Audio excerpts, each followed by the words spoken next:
Good evening, I'm Jeneline Docante from BSHM3A Night. So I will discuss about what I've been understand about the cry of Balintawak or Pugadlawin. So before it is named cry of Balintawak, it's because that is the name, the first cry of Himagsikan or the revolution. But later on it will change to cry of Pugadlawin. That's what it's called right now. The cry of Balintawak occurred in August 26, 1896. The cry defined as a turning point, because when the Filipinos finally refused Spanish colonial dominion over the Philippine Islands, with tears in their eyes, the people as one man pulled out their cedulas and tore them into pieces. So before, it is a secret group, what we call the Katipuneros, and the name of their group is the KKK, or Kataas-Taasang Kagalang-Galangang Katipunan. So the reason they made this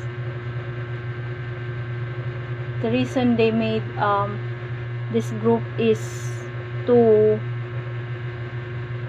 fight for a right for independence, for the freedom, because before we don't have a freedom.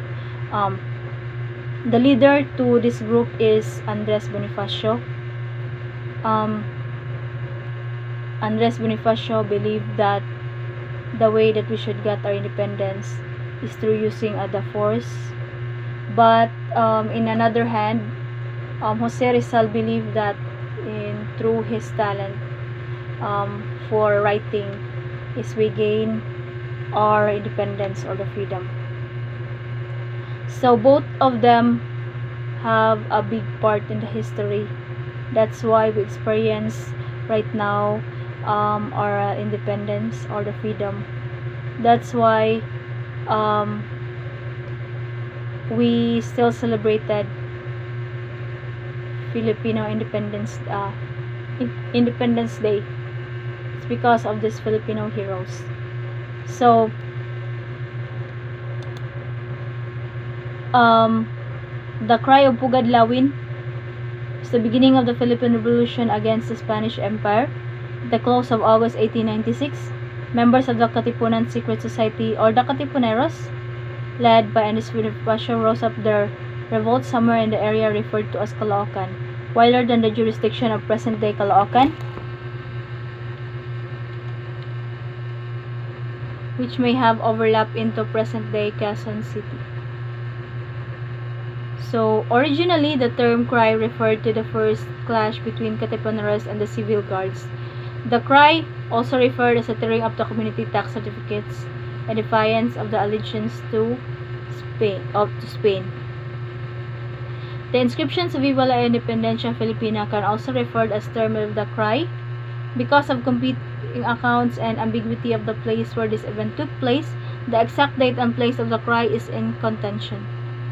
From 1908 until 1963, the official stance was that the cry occurred on August 26 in Balintawak, but in 1963, the Philippine government declared a shift on August 23 in Pugadlawin, Quezon City. So there is a member in the Katipuneros sabotaged them. So maybe we're gonna ask who is this person. So as I have read all the details here, it says here that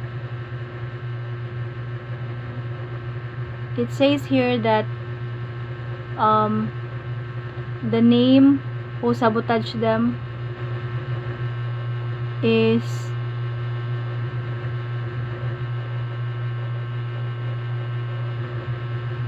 Teodoro Patino, because Teodoro Patino confessed Katipunan's illegal activities to his sister, the Mother Portress of Mandaluyong Orphanage. 7 days after the wrong turn of history, On August 26, 1896, Bonifacio and his men tore their cedullas during the infamous Cry of Balintawak. It started Philippine Revolution. When the Spanish government or the Spanish authority know that there's a movement happen, is many Katipuneros died after that one when the Teodoro Patino sabotage the plan. Then before, the only when the new Filipinos wanted to become Katipuneros, there's an initiation to become a member. Before it is just of male, but later on they accepted female to become their member. So in planning the revolution, Bonifacio contacted Rizal for its full-fledged support for the Katipunan in exchange of promising Rizal's liberty from detainment by rescuing him. So Andres Bonifacio tried to save Jose Rizal from detainment, to rescue Jose Rizal, but Jose Rizal died because he was being shot at the back just to get the independence that we have. So Marcelo H. Del Pilar also had a part to this one for the Cry of Balintawak or the Pugadlawin. So for me, Cry of Balintawak or Pugadlawin, this is all started at the Himagsikan, and it's connected. It's connected. It's not just like Filipino people was to the extent level, like they really wanted the freedom badly, like they wanted it so bad that time, because even though, let's say, that time Spanish are very there is a Spanish priest, but even supposedly they will be the one to help Filipino people, but it's an opposite way. They're just using their religion that time for their own power. They wanted to have their power that time. So it's very sad, like Filipino peoples being tortured, killed, abused, especially women that time, abused. Others get pregnant because of what happened. So if we're gonna tackle what happened before, it's a long topic actually, but I'll just gonna try to summarize this one.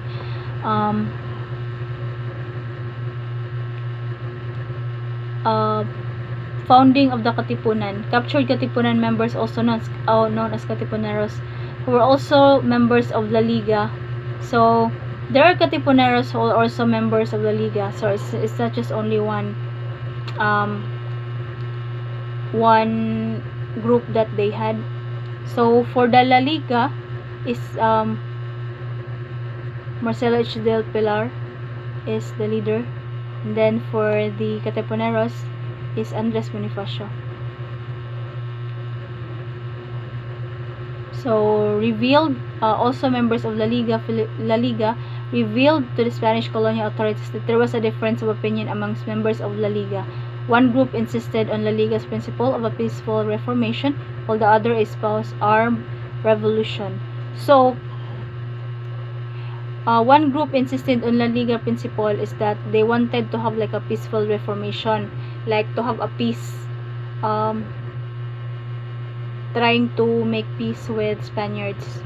But other member said that they wanted armed revolution because they know what are the Spanish authorities or the Guardia Civil way of thinking, like they don't settle for peace.